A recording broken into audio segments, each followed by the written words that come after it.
레옹 베르트에게 이 책을 바칩니다. 이 책을 한 어른에게 바친 데 대해 어린이들에게 용서를 바랍니다.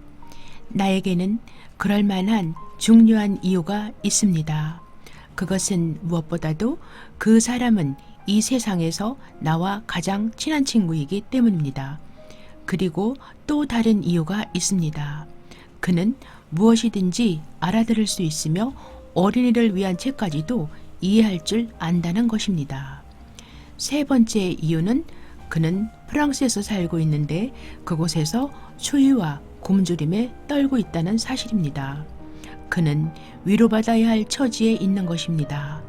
이 모든 이유로도 충분하지 못하다면 어른이 되기 전 어린 시절의 그에게 이 책을 바치고 싶습니다. 어른들도 모두 한때는 어린이였으니까요. 물론 그것을 기억하는 어른들은 별로 없지만 그래서 바치는 글을 이렇게 고쳤습니다. 어린 시절의 레옹 베르트에게 이 책을 바칩니다. 안녕하세요. 서연 책들 안의 서연입니다. 오늘 소개해드리는 작품은 생텍쥐페리가 1943년에 발표한 어린 왕자인데요.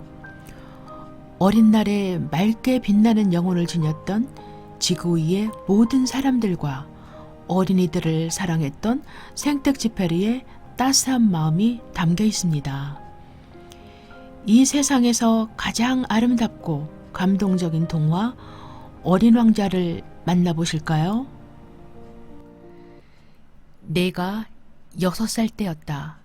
한 번은 원시림에서 실제로 일어날 일들이 쓰인 삶의 진실한 이야기들이라는 책을 보게 되었다. 거기에는 놀랍고도 신기한 것들이 많았다. 그 중에서도 특히 보아뱀 그림이 내 눈길을 끌었다. 보아뱀이 어떤 동물의 몸을 친친 감아 삼키려고 하는 그림이었다. 그림에는 이런 설명이 덧붙여 있었다. 보아뱀은 먹이를 씹지 않고 통째로 삼킨다. 그러고 나면 움직일 수 없어서 그 먹이가 다 소화될 때까지 6달 동안이나 잠을 잔다. 그 책을 보고 나자 나는 원시림 속에서 일어나고 있는 일들이 궁금해지기 시작했다. 그래서 밀림에서 일어나는 일들을 곰곰이 생각해보고 여러 가지 상상이 떠오르자 그림으로 그리고 싶은 생각이 들었다. 그래서 나도 모르게 색연필로 그림을 그려보았다. 이 그림이 내가 처음으로 그린 그림이었다. 나는 내 그림을 어른들에게 보여주며 자랑스럽게 물었다. 이 그림 어때요? 무섭지요? 나는 어른들이 깜짝 놀랄 것이라고 기대하며 그들의 얼굴을 쳐다보았다. 모자가 뭐가 무섭니? 나의 물음에 어른들은 이렇게 대답했다. 어른들은 내가 그린 그림을 너무도 몰랐다. 그것은 결코 모자가 아니었다. 보아뱀이 통째로 삼킨 코끼리를 소화시키고 있는 무시무시한 그림이었다. 나는 너무나 답답해서 이번에는 어른들이 쉽게 알아볼 수 있도록 보아뱀의 뱃속에 들어있는 코끼리를 그렸다. 어른들은 무엇이든 자세히 설명해 주지 않으면 모른다.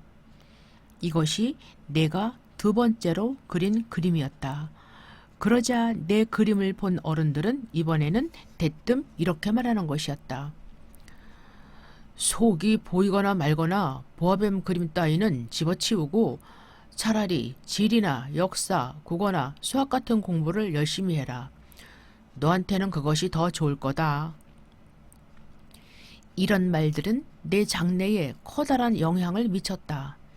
이 일로 인해 나는 6살 때 훌륭한 화가가 되려고 했던 꿈을 포기하게 되었다. 내가 처음으로 그린 그림과 두 번째로 그린 그림이 형편없다는 말을 들은 것에 무척 실망했기 때문이다. 나는 그것이 너무도 마음 아팠다.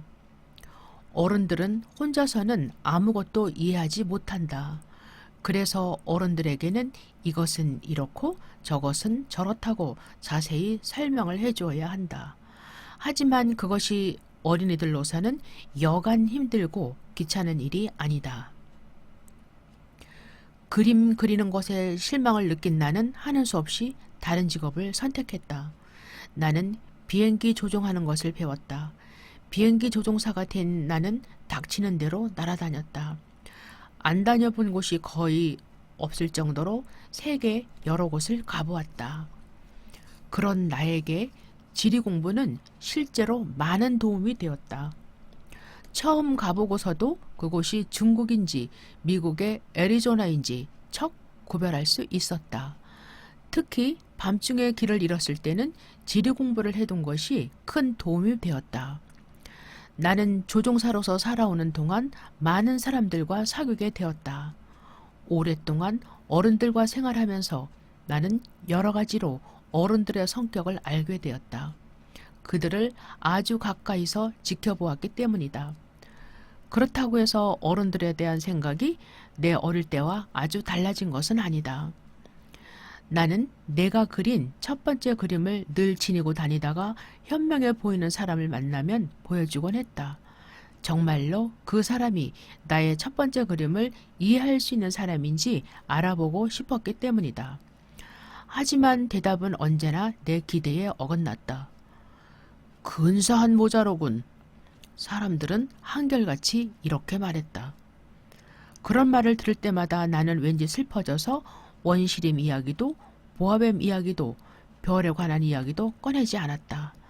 그런 사람들 앞에서는 도저히 보아뱀 이야기를 꺼낼 수가 없었다.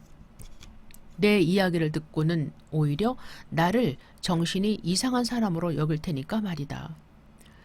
그 대신 그런 사람들과는 그들이 알아들을 수 있는 이야기를 했다. 카드놀이나 골프, 정치, 넥타이 등에 대한 이야기들 말이다. 그러면 그들은 나를 무척 똑똑하고 친절한 사람이라고 생각하며 나에게 관심을 가지고 친해지려고 했다. 그리고 매우 만족해하며 이렇게 말했다.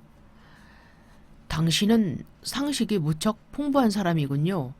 당신을 만나게 돼서 정말 반갑습니다. 나는 아는 사람은 많지만 내가 마음을 터놓고 이야기를 할 만한 친구는 없었다. 그래서 누군가에게 마음을 털어놓지 못하고 혼자서 외롭고 쓸쓸하게 지냈다. 이런 나의 외로움은 6년 전 사하라 사막에서 비행기가 고장날 때까지 계속되었다. 비행기의 귀관 어딘가에 고장이 나는 바람에 나는 사막 한가운데에 불시착하게 되었다. 무척 겁이 났다. 더군다나 그 비행기 소리를 혼자서 해야만 했으니 눈앞이 캄캄할 뿐이었다. 그곳에는 승객도 정비사도 없었다. 사막에서 죽지 않고 살아나오려면 나 혼자서 그 일을 해내야만 했다. 나에게 그것은 생사가 달린 문제였다. 나는 죽기 살기로 비행기 고치는 일에 매달렸다. 마실 물도 겨우 일주일분밖에 남아있지 않았다. 사막에서 첫날 밤을 맞았다. 사람들이 사는 곳에서 수천 마일 떨어진 사막에서 혼자 잠을 잤다. 그것은 뗏목 하나의 의지에 막막한 바다 한가운데 떠있는 난파선의 선원보다도 더 외로운 신세였다. 그렇기 때문에 아침 해가 뜰 무렵 나를 깨우는 소리를 듣고 얼마나 놀랐는지 모른다. 믿기지 않는 일이었지만 아이의 목소리가 아주 가늘게 들려왔다. 아저씨, 나 양 한 마리만 그려줘. 애원하는 듯한 절박한 목소리였다. 뭐? 양 한 마리만 그려줘. 나는 벼락이라도 맞은 것처럼 벌떡 일어났다. 아무도 없는 사막에서 사람 목소리가 들리다니 믿을 수 없는 일이었다. 나는 눈을 비비고 사방을 둘러보았다. 그러자 바로 내 눈앞에 이상한 옷을 입은 조그만 사내아이가 나를 빤히 내려다보고 있는 게 보였다. 나는 더욱더 놀라서 눈이 휘둥그레졌다. 그런데 이상한 일이었다. 그 사내아이를 바라보고 있거나 조금 전까지 내 마음속에 있던 두려움이 어디론가 사라져버리는 것이었다. 더 놀라운 것은 그 사내 아이는 사람이 살지 않는 이 사막에서 길을 잃고 헤매는 것 같지도 않았고 별로 지쳐 보이지도 않았다. 그저 천진난만한 어린이의 모습 그대로였다. 여기 그 아이의 초상화가 있다. 이 그림은 내가 나중에 그 사내 아이를 그린 것 중에서 가장 잘된 그림이다. 하지만 아이의 실제 모습보다는 훨씬 못 그린 것이다. 그렇더라도 그것은 내 탓이 아니다. 내가 6살 때 어른들 때문에 화가의 꿈을 포기하게 된 뒤로는 그림이라고는 한 번도 그리지 않았기 때문이다. 내가 그려본 그림이라고는 속이 보이는 것과 속이 안 보이는 보아뱀 밖에는 없었다. 나는 눈을 동그랗게 뜨고 아이를 찬찬히 바라보았다. 아까도 말했듯이 나는 사람들이 살고 있는 곳에서 수천 마일이나 떨어진 사막 한가운데에 있었던 것이다. 그런데 아무리 뜯어보아도 그 아이는 길을 잃은 것 같지도 않았고 배가 고프다거나 목이 마른 것 같지도 않았으며 무서움에 두려워하는 빛도 없었다. 한참 만에야 나는 겨우 말문이 트여 말을 했다.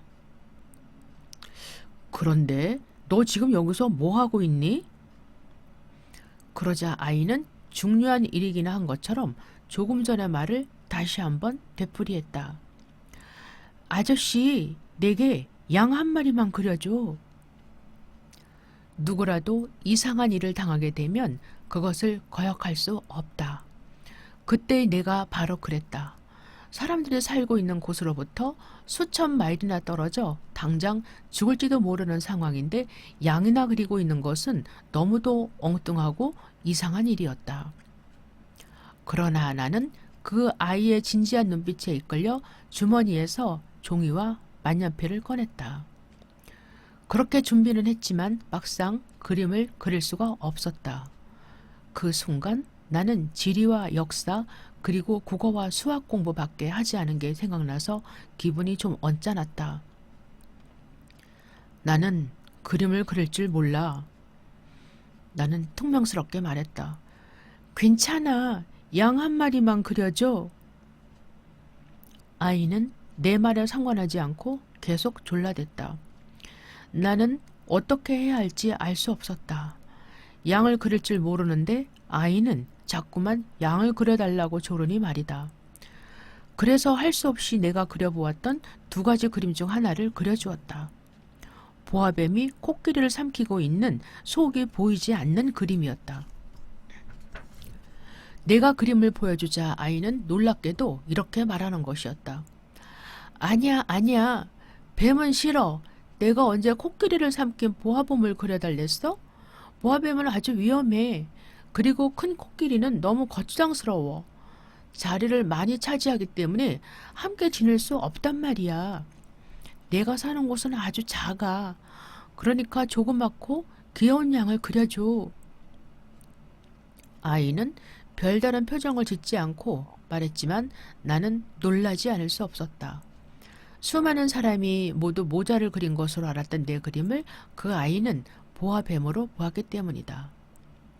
나는 그 아이한테서 뭔지 모를 신비한 느낌을 받았다.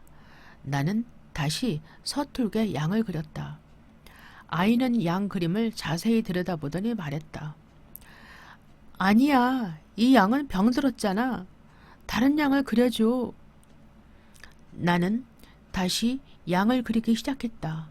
정성껏 최선을 다해 그려서 아이에게 보였다. 나의 어린 친구는 할 수 없다는 듯이 쌩긋 웃으며 말했다. 아저씨, 이 양은 순양이란 말이야. 뿔이 나 있는걸. 아이는 그림 속의 뿔을 가리키며 나를 쳐다보았다. 그래서 나는 또다시 양을 그렸다. 하지만 그 그림도 역시 앞의 그림들처럼 아이의 마음에는 들지 못했다. 이 양은 너무 늙었어. 나는 오래오래 함께 지낼 수 있는 양을 갖고 싶어. 이런 식으로 내가 어렵게 그린 그림마다 퇴짜를 놓자 나는 더 이상 참을 수가 없었다. 게다가 한시 앞이 고장난 비행기의 기관을 손봐야 이 끔찍한 사막에서 나갈 수 있기 때문에 마음이 몹시 바빴다. 어린아이와 이렇게 시간을 낭비하고 있을 여유가 없었다. 그래서 이번에는 아무렇게나 그린 그림을 보여주었다. 이건 상자야. 네가 갖고 싶어하는 양은 이 안에 들어있어. 내가 이렇게 말하자 뜻밖에도 어린 친구의 표정이 환하게 밝아지는 것이었다. 그래, 내가 갖고 싶은 양은 바로 이거야. 그런데 아저씨, 이 양은 풀을 많이 줘야 할까? 어린아이의 갑작스러운 물음에 나는 당황해서 이렇게 물었다. 왜 그런 걱정을 하지?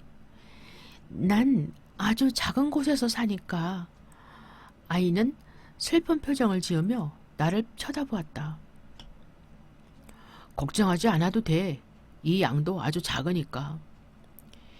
내 말을 듣자 아이는 고개를 숙이고 그림 속의 상자를 가만히 들여다보았다. 그러더니 조금 불만스러운 얼굴로 말했다. 그렇게 작지도 않은데? 야, 이 양이 잠들었네. 나는 이렇게 해서 어린 왕자를 알게 되었다. 어린 왕자가 어디에서 왔는지 알게 되기까지는 오랜 시간이 걸렸다. 어린 왕자는 내게 많은 것을 물었지만 내가 묻는 말은 귀담아 듣지 않았다. 너무나 불공평한 일이었다. 나는 다만 어린 왕자가 우연히 하는 말과 순간적인 행동을 통해 차츰차츰 그 아이에 대해 알게 되었다. 예를 들어 내 비행기를 처음 보았을 때 어린 왕자는 이렇게 물었다. 이게 무슨 물건이야? 이건 물건이 아니라 하늘을 날아다니는 비행기야. 내가 타고 온 거지. 나는 비행기가 새처럼 날아다니는 것이라고 가르쳐주면서 은근히 자랑스러워했다. 그 말에 어린 왕자는 깜짝 놀라며 소리쳤다. 그럼 아저씨도 하늘에서 떨어진 거야? 그래. 나는 문득 내 처지가 떠올라 고개를 떨어뜨리며 힘없이 대답했다. 이야, 정말 재미있는데? 어린 왕자는 아주 재미있다는 듯이 소리내어 깔깔 웃었다. 나는 어린 왕자의 웃음에 화가 났다. 다른 사람들도 내 불행을 심각하게 생각해 주기를 바랐기 때문이다. 그런데 격려를 해주거나 진지하게 생각해 주기는커녕 비웃는 것 같아 몹시 화가 났다. 그런데 어린 왕자는 내 기분은 아랑곳하지 않고 계속해서 물었다. 아저씨도 하늘에서 왔구나. 그럼 아저씨는 어느 별에서 왔어? 순간 나는 어린 왕자의 신비로운 정체를 밝힐 수 있는 한 줄기 희미한 빛이 비치고 있음을 깨달았다. 그래서 재빨리 물었다. 그럼 너는 다른 별에서 왔단 말이니? 나는 이제 어린 왕자에 대한 것을 어느 정도 알 수 있을 것 같다는 생각이 들었다. 그런데 나의 마음을 알아챘는지 어린 왕자는 내가 묻는 말에는 아무런 대꾸도 하지 않았다. 그저 내 비행기를 살피면서 조용히 고개를 끄덕였다.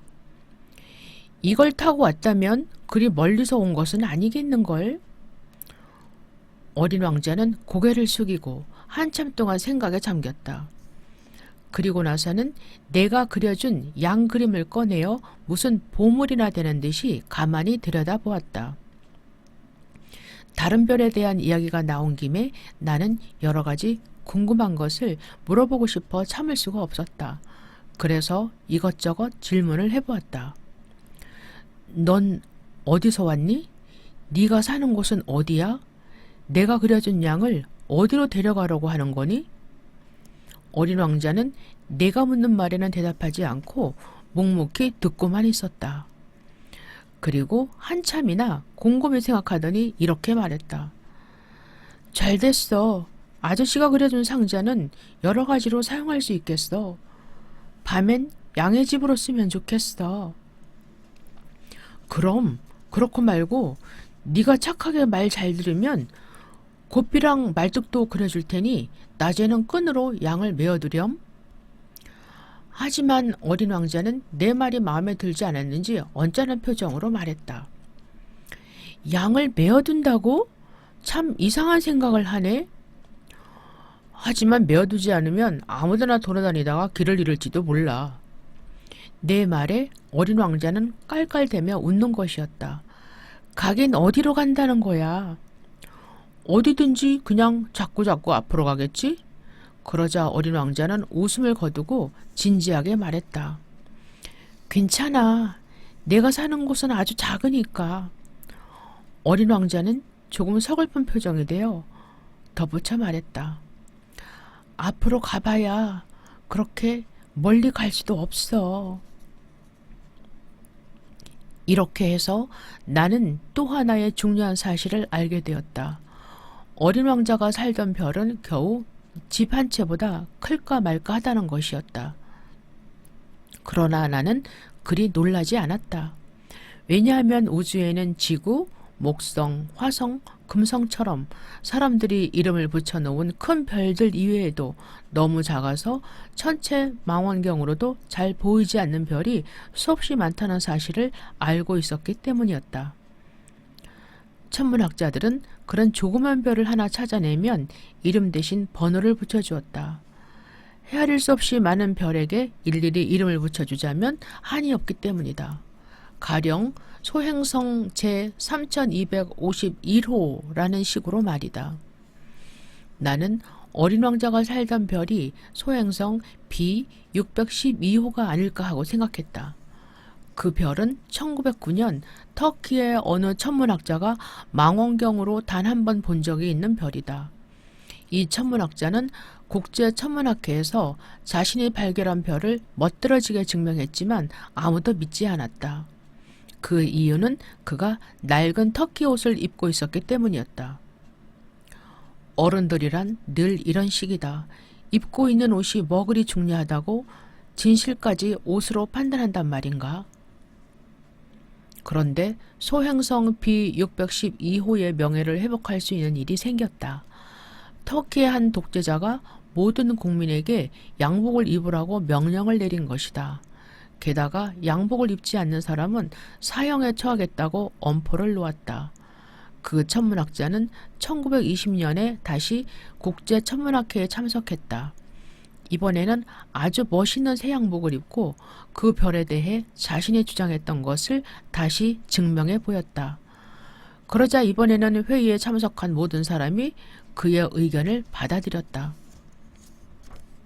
내가 소행성 B612호에 대해 이렇게 자세히 이야기하면서까지 별의 번호를 말하게 된 것은 모두 어른들 때문이다. 어른들은 숫자를 아주 좋아한다. 만약 어른들에게 새로 사귄 친구의 이야기를 하면 어른들은 진짜 중요한 것은 하나도 묻지 않는다. 그 애의 목소리는 어떠니? 무슨 놀이를 좋아하지? 그 애도 나비를 수집하니? 어른들은 절대로 이렇게 묻는 법이 없다. 그 애는 몇 살이냐? 형제는 몇 명이니? 몸무게가 얼마냐? 그의 아버지는 돈을 얼마나 버니? 어른들은 기껏 이런 식의 질문을 할 뿐이다. 모두가 숫자에 관한 것들 뿐이다. 어른들은 그래야만 그 친구에 대해 잘 아는 것으로 생각한다. 그런 것으로는 친구의 진짜 모습에 대해서 아무것도 알 수 없는데도 말이다. 만약 어른들에게 창가에 재려는 꽃이 핀 화분이 놓여있고 지붕에는 비둘기가 살고 있는 장밋빛 벽돌로 지은 예쁜 집을 보았어요. 라고 말하면 어른들은 그 집이 어떤 집인지 몰라 고개를 갸우뚱할 것이다. 어른들에게는 차라리 이렇게 말하는 편이 낫다. 100만 프랑짜리 집을 보았어요. 그제야 어른들은 그 집이 어떤 집인지 알 수 있다는 듯이 그렇다면 굉장히 훌륭한 집이겠는걸 하고 감탄한다. 어린 왕자는 아주 멋있어요. 깔깔대고 웃는 웃음소리는 너무나 근사해요. 그리고 양을 가지고 싶어 했어요. 그것이 어린 왕자가 이 세상에 있다는 증거예요. 만약 누군가가 양을 갖고 싶어 한다면 그것은 그 사람이 이 세상에 있었다는 증거가 되는 거예요. 어른들에게 이런 말을 하면 그들은 여러분을 금방 어린애 취급할 것이다. 그러나 어린 왕자가 살던 별은 소행성 B612호예요. 라고 말하면 어른들은 고개를 끄덕이고 더 이상 귀찮은 질문은 하지 않을 것이다. 어른들이란 언제나 이런 식이다. 그렇다고 어른들을 나쁘게만 생각해서는 안 된다.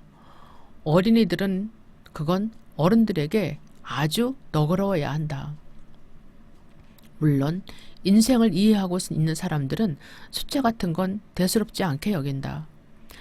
나는 이 이야기를 좀 더 새롭고 신비하게 쓰고 싶었다. 그래서 여러 가지 국립 끝에 옛날 이야기처럼 시작하기로 했다. 옛날에 저보다 좀 클까 말까한 아주 작은 별에 어린 왕자가 살고 있었습니다. 어린 왕자는 그 별에서 혼자 살고 있었기 때문에 친구가 무척 그리웠습니다. 그래서 이렇게 이야기하는 것이 인생을 이해하는 사람들에게는 훨씬 더 진실한 느낌을 주었을 것이다.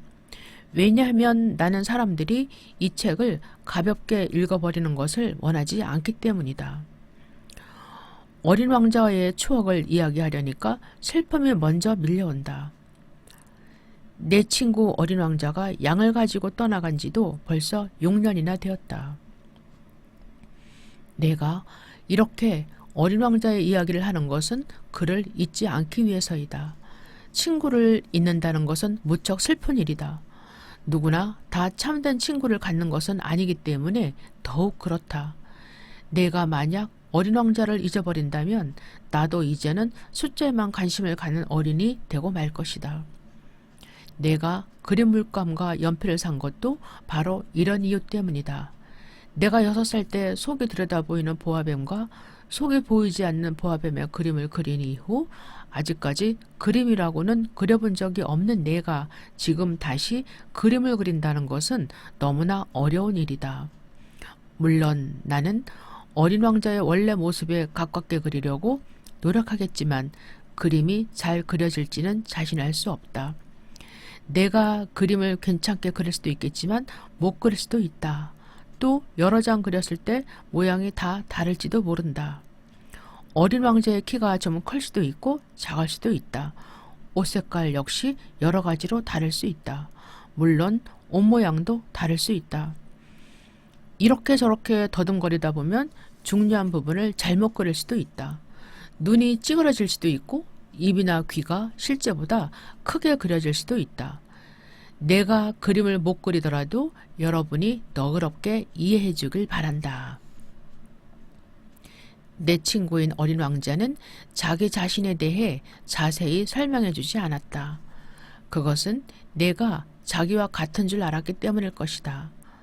그러나 내가 어린 왕자와 다른 점이 있다면 그것은 내가 어린아이가 아니라는 사실이다. 불행히도 나는 상자 속에 들어있는 양을 제대로 꿰뚫어 볼 수가 없었다. 어쩌면 나는 어른들과 더 닮았는지도 모르겠다. 아마 나도 늙었나 보다. 나는 어린 왕자와 함께 사막에서 지내는 동안 그 아이에 대한 것을 매일 조금씩 알게 되었다. 그가 떠나온 별이 어떤 별인지, 왜 그곳을 떠나 여행을 하게 되었는지에 대해서도 우연히 알 수 있었다. 그것은 어디까지나 나 혼자만의 힘이었다. 어린 왕자는 한 번도 자기 자신에 대해 내게 말해준 적이 없었기 때문이다. 나는 어린 왕자가 하는 말들을 곰곰이 생각하고 그 뜻을 이해하면서 천천히 그에게 다가갈 수 있었다. 사막에서 어린 왕자를 만난 지 사흘째 되던 날 나는 또 새로운 사실을 알게 되었다. 열대에서 자라는 바오바브 나무에 관해서이다. 이 바오바브 나무의 비극을 알게 된 것도 사실은 양의 덕택이었다. 어린 왕자는 갑자기 의심스러운 표정으로 나한테 물었다. 양이 작은 나무를 먹는다는 게 정말이야? 그럼 정말이지. 이야, 참 잘됐다. 나는 양이 작은 나무를 먹는다는 사실이 어린 왕자에게 왜 그다지도 중요한 것인지 이해할 수 없었다. 내가 궁금해하는 것과는 상관없이 어린 왕자는 계속해서 물었다. 그러니까 바오바브 나무도 먹지? 나는 바오바브 나무가 작은 나무가 아니라는 사실을 알고 있었다. 그래서 어린 왕자에게 이렇게 말했다. 바오바브 나무는 작은 나무가 아니야. 괴당만큼 큰 나무지. 그래서 코끼리 떼들이 먹는다 해도 바오바브 한 그루를 다 먹을 수 없는걸? 하하하, 정말 우습다. 코끼리 떼를 내 별에 데려간다면 모두 포개 놓아야 할 거야. 코끼리 떼라는 말에 어린 왕자는 재밌다는 듯이 웃으면서 말했다. 그리고 나서 어린 왕자는 이렇게 영리한 말을 하는 것이었다. 큰 바오바브 나무도 어릴 때는 아주 조그만 싹으로 돋아나지. 그건 그래. 하지만 넌 왜 바오바브 나무를 양에게 먹이려고 하는 거지? 아이 참, 그걸 몰라서 묻는 거야? 어린 왕자는 그런 질문을 하는 내가 답답하다는 듯이 얼굴을 돌렸다. 그래서 나는 혼자서 끙끙대며 그 수수께끼를 풀어야만 했다. 어린 왕자가 살던 별에도 다른 별과 마찬가지로 좋은 풀과 나쁜 풀이 있었다. 그러니까 좋은 풀이 좋은 씨앗과 나쁜 풀에 나쁜 씨앗이 함께 자라고 있었던 것이다. 그러나 씨앗은 눈에 보이지 않는다. 땅속 어딘가에서 몰래 잠자고 있다가 그중 하나가 어느 날 문득 깨어날 생각을 하게 된다. 그러면 우선 기지개를 켜고 아무 힘도 없는 예쁘고 조그만 싹을 해를 향해 조금씩 내민다. 그것이 무나 장매싹이라면 마음대로 자라게 그냥 내버려둘 수도 있다. 그러나 그것이 나쁜 풀일 때는 눈에 띄는 대로 뽑아버려야 한다. 그런데 어린 왕자의 별에는 무서운 씨앗이 하나 있었다. 그것이 바로 바오바브 나무의 씨앗이었다. 땅속 여기저기에 바오바브 나무의 씨앗이 숨어 있었다. 바오바브 나무는 자칫 조금만 늦게 손을 대면 무성하게 자라서 영 없앨 수가 없게 된다. 그 나무는 별 전체를 온통 뒤덮고 나서도 계속해서 뿌리를 뻗어 별에 구멍을 뚫어버리고 말 것이다. 바깥에서 어린 왕자의 별을 보면 바오바브 나무가 온통 감싸고 있는 것처럼 보일 것이다. 어린 왕자가 사는 별은 그토록 작은 별이기 때문에 바오바브 나무가 너무 많으면 별이 조각조각 갈라지고 말지도 모른다. 어린 왕자는 나중에 이런 말을 했다. 그것은 하나의 규칙이야. 아침에 일어나서 몸단장을 하고 나면 정성껏 다듬어줘야 해. 하지만 이때 주의할 것이 있어. 바오바브 나무가 조금 할 때는 장미와 비슷해서 함부로 뽑아버릴 수가 없어. 그래서 어느 정도 자라서 장미와 바오바브 나무를 구별할 수 있게 되면 얼른 뽑아버려야 해. 그것은 성가신 일이긴 해도 힘든 일은 아니야. 어느 날 어린 왕자는 지구의 어린이들이 자기가 말하고자 하는 사실을 잘 이해할 수 있도록 그림을 그려보라고 했다. 아저씨가 사는 별나라 아이들이 여행을 하게 되면 그 그림이 도움을 줄 수 있을 거야. 그러면서 아이는 이렇게 덧붙였다. 하기 싫은 일 중에는 미루어도 되는 일이 있지만 바오바브 나무의 경우에는 그대로 두면 큰일을 당하게 되지. 난 게으름뱅이가 사는 별을 하나 알고 있는데 그 사람은 바오바브 나무를 3그루나 그냥 내버려 두었다가 그래서 나는 어린 왕자가 말하고자 하는 사실을 알려주기 위해 게으름뱅이가 사는 별의 그림을 그렸다. 나는 결코 남을 가르치는 사람이 아니다.